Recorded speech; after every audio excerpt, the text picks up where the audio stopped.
Just received a news feed with regard to a resolution passed by the House of Representatives just a while ago, and the title reads as follows: A resolution expressing unwavering solidarity and support to the leadership of the Honorable Speaker Ferdinand Martin Romualdez in upholding the integrity and honor of the House of Representatives in the face of intense assault from the Senate in violation of the principle of interparliamentary courtesy and undue interference in the performance of its legislative and constituent functions.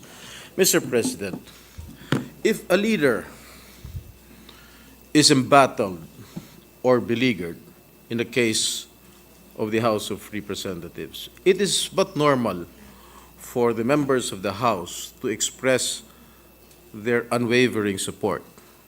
And if our Senate President here in the Senate is also beleaguered and embattled, we, the members of the Senate, will also express our full support to the leadership of our Senate President. That's normal. But what I cannot understand is the phrase intense assault coming from the Senate. I've been a defender of this institution for more than a decade, and I love this institution. But what I cannot accept is that the title of the resolution is there, intense assault. May you please enlighten me with the definition of intense assault, Mr. President? Because as far as I know, as far as I can remember, if my memory serves me right, there was no direct assault coming from the Senate and towards any member of the House of Representatives. Maybe the minority floor leader can enlighten me with the definition of intense assault. And just a minute.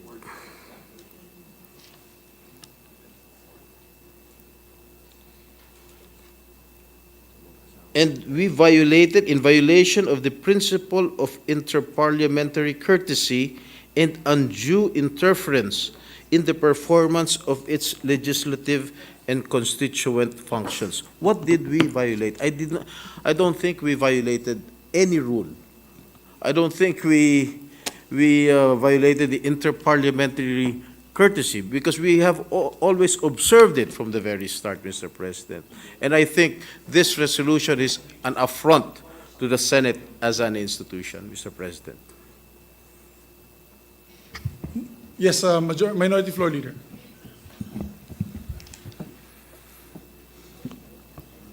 Just to respond to the manifestation of our brave and honorable colleague, Senator Estrada, who has always been, I've noticed that, yes, he always rises to support this institution or a member of this institution, Mr. President. Meron din po kasi sa title ng kanilang resolution. I think the purpose of the resolution of the House, which was passed, I think today? Yes, Today, no? Today? I understand just it's this today. afternoon, is to express their support to their speaker. Okay. And that's normal, Congratulations Mr. to the speaker. That's why he is the speaker and he will remain to be the speaker. Pero bakit kasi meron pa po silang allegations that they are doing this, they are reiterating the support for the speaker because they are facing intense assault from the Senate, so from us. Tapos in violation of the principle of interparliamentary courtesy and undue interference in the performance of its legislative and constituent function. So, as I understand the title, dalawa pong accusations sa Senado. It's tatlo. Lagyan na natin tatlo. There's an intense assault coming from us, and then we are violating interparliamentary courtesy, and we are unduly interfering in their performance of legislative and constituent functions. Masarap po sana hindi na ito patulan, pero nasa title pa eh. So, that means they really believe this, Mr. President. So, I do not know what the House is after. And then meron pa po sila sa isang whereas clauses nila. I just failed to count kung what number this is, no? Ito na lang po. Whereas on January 30, 2024, the Senate conducted an investigation without a clear legislative purpose, specifically directed at discrediting the Honorable Speaker Ferdinand Marcos G. Romualdez and the House of Representatives. Ngayon, di ba po, Mr. President, when I allege that a member of this House has personal or ulterior motives, bawal po yun, di ba? That's unparliamentary conduct. Ito naman baliktad. Sinasabihan tayo ng House of Representatives na yung investigation natin, although sa title, in aid of legislation, wala daw tayong clear legislative purpose. Okay? I mean, that is the unparliamentary conduct, Mr. President. And for the information of the House, in a few minutes, I will already be filing a bill to make complete, in my opinion, which makes complete RA 6735. So now it can be used now as the legal basis for a people's initiative. Kasi yan na yung ruling ng Supreme Court.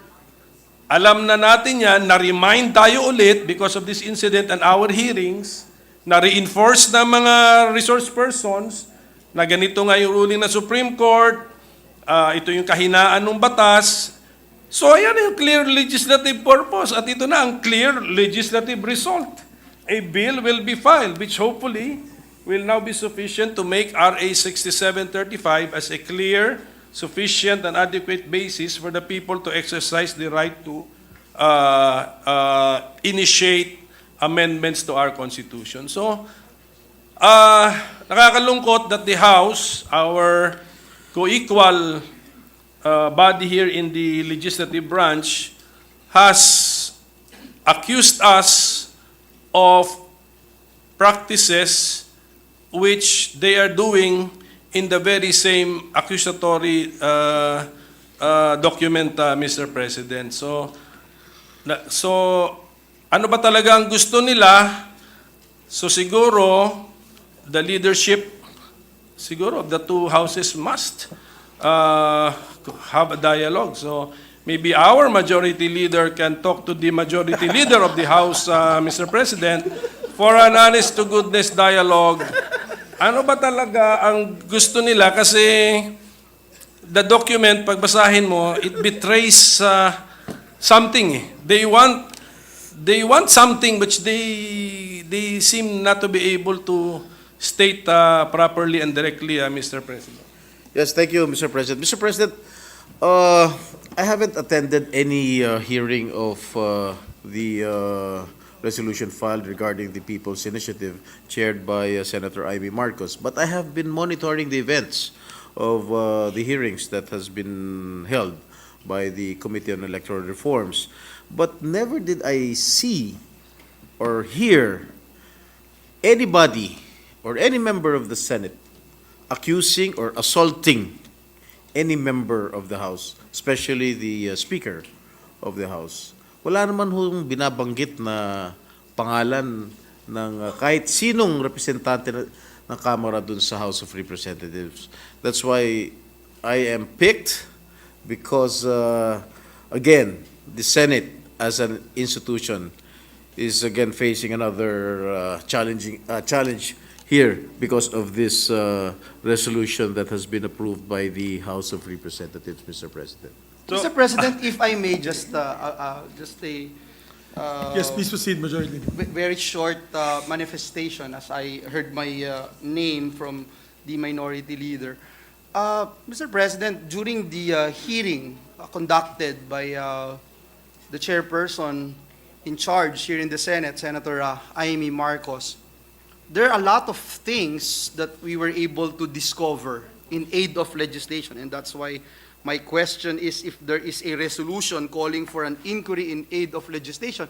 Is this considered unparliamentary, Mr. President?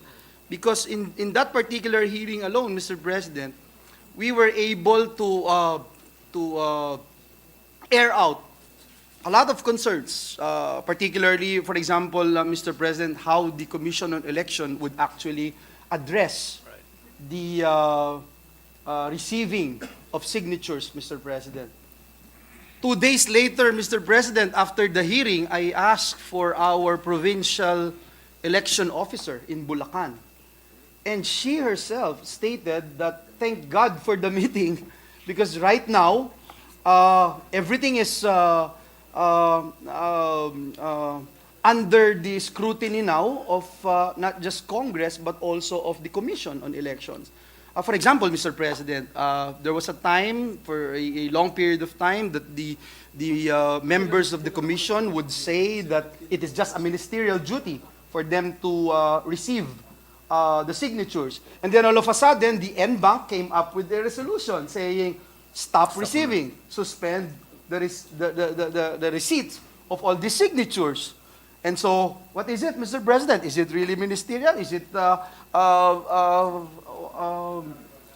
discretionary? And now, during the hearing, it came about that COMELEC has been issuing certification. Tama. The Annex B came out. And so I asked, Mr. President, why are we issuing certification? I thought it's just a ministerial duty. Now, you're certifying. Now, the word certification means you are doing something. It's not just receiving, not just a ministerial duty. You are certifying. Now, the question, the million-dollar question is, how do you certify? How do you certify?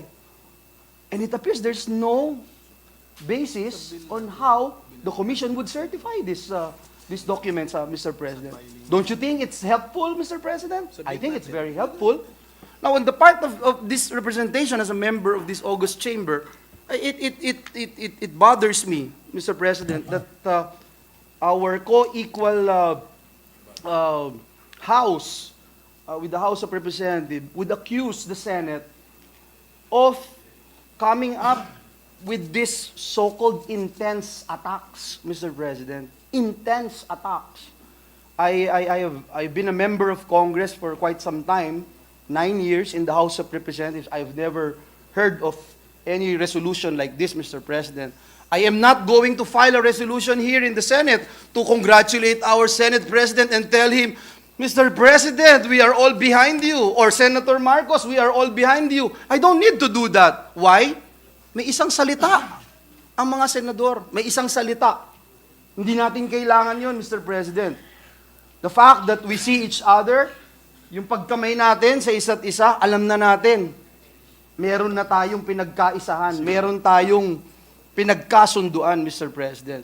I cannot say otherwise with the other chamber, Mr. President, because, and I think this is the root cause of the problem, I think the leader of the House is not sharing the information that was shared to us by our Senate President. Doon sa mga pag-uusap, doon sa mga napag-usapan, na dumating yung mga pagkakataon ilang beses na hindi sila tumupad sa pinag-usapan. At ngayon, binibigyan pa tayo ng deadline nung isa, kung sino man yun, kung anong gagawin ng Senado. Tayo ba'y utusan dito, Mr. President? Tayo ba ay basta susunod na lamang kahit kanino? Mismong presidente ng Pilipinas, hindi ko narinig na sinabihan ang ating Senate President. I was there, Mr. President, during the meetings. Hindi ko kailanman narinig ang Pangulo ng Pilipinas at sabihin sa atin na ganito lang, dapat ganito yung timeline nyo, tapos na kayo, etc. And we are even talking about the soul of our nation. Mr. President, I take offense as I join the gentleman from San Juan in raising this particular issue.